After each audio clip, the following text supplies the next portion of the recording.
Jose Moreta. My name is Angel Armstrong. My name's Cody Bottoms. My name is Brianna Doobie. My name is David. My name is Tynan. I am a worker at Cafe Coco.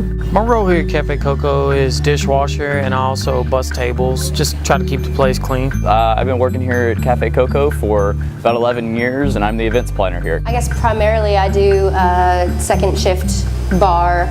My role at Cafe Coco is that I'm a cook. I am a cook. Is this the kitchen ticket, or is this?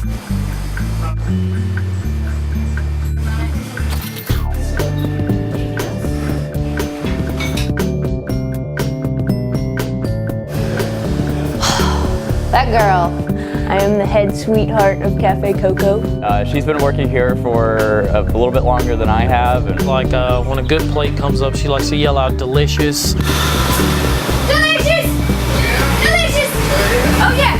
Just to make customers more aware of we got good food back there, or customers usually ask like, what was she saying that was delicious or something like that. She likes to do stuff like that kind of perks up the place. She's a great friend. Outside of Cafe Coco, I play in a couple different bands in Nashville.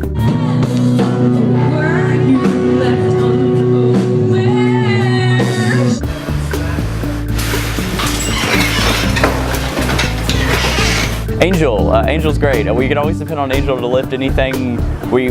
Anything. He'll pick up a keg of beer for us in a heartbeat. Outside of here, I'm a professional dancer.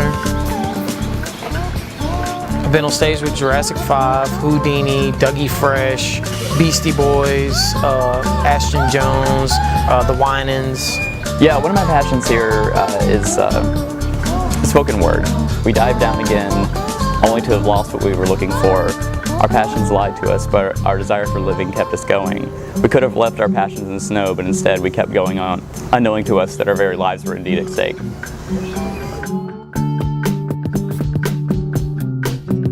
Always chipper, really easy to work with. She's always got a laugh.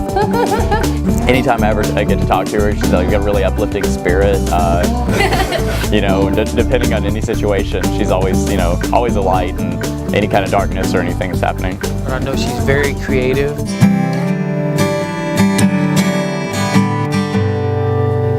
But what I don't know, it could hurt me the most. He makes the most delicious pastas. That man, he can make some food. Something I want to do in the future is own my own restaurant, my own cafe, and that is the God honest truth. That is a passion, that is a goal, and that's something I'm going to do within the next 5 to 8 years by the grace of God. He's kind of a protector. He's also a really gentle soul. Yeah, basically anytime David gets super irritated in anything, he always goes, man, scratches the side of his head and says it, and that's how I know that he's actually pissed off. Coolest person you could talk to. He's like that old wise dude that works in the back. He's a family man. I have a new 1-year-old daughter. He always kind of sneaks up like one of those dogs in an old cartoon, and they walk on their toes and there's tinkling music. It's kind of like that. Tons and tons of book smarts, but just utter retardedness comes out of his mouth. He says things on impulse that make no sense. We could be talking about anything from calculus. We could be talking about geometry. We could be talking about cars, and this dude will throw in something about a rubber duck swimming in milk for no apparent reason. Dude, have you ever seen a dog take a have you ever just seen the anus open up? Alright, I would rather look at that. Alright, on repeat for an hour. It was a really busy night. There was a line to the door, and this group of people wearing these bright orange sweaters just kind of busted through, and they went directly past the line and on to the back bar, and one of them had a boombox, and they went just single file. I think there were 4 or 5 of them to the back bar, and kind of created a space in the middle of it, and then just did this really strange dance, and then at the end of it they yelled dreamsicle, and then all filed out. One of the most memorable moments was one time when Lou Reed came in. And one of those memorable moments was he came in with his entire entourage of people, and he sat back in the back and watched one of the shows that we had, and it blew my mind. That was one of the situations that completely blew my mind.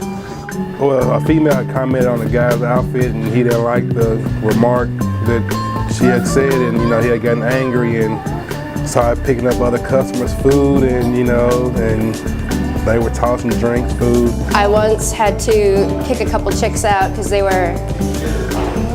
had too much far too much to drink, and they wanted to beat me up, but they couldn't because they were wearing like 6-inch heels and probably didn't want to ruin their nails, plus they couldn't quite walk straight. And then he proceeded to tell me that he was going to come back and that he was going to murder me. And he came back. And there was obviously not, but there was a situation where he came back and the cops ended up having to be called, and I think the individual served about 5 to 7 years. You have to be able to interact with people to get along in the world, and this is just a part of the world. Be patient, and also, just to make sure that, the customer is satisfied. Just to recognize myself as not only a really important part of this establishment or of the people's lives outside, the people for whom I make coffee every single day. You got to treat this place like family. You got to be able to talk to people here, and it's really helped me be able to, being that it's kind of like a mom and pop's place, I can talk to you like family instead of going like protocol, going to my manager higher up and writing a report and fill this out. If I got a problem with you, I can talk to you and just tell you how it is. And this place has helped me in the sense of really learning how to talk to people. One thing that I've learned from Cafe Coco is that coffee may be the most necessary substance on the face of this planet. How so? Have you had it? It makes everything just a little bit better. Everything's a bit brighter. You're a little happier. You can do things.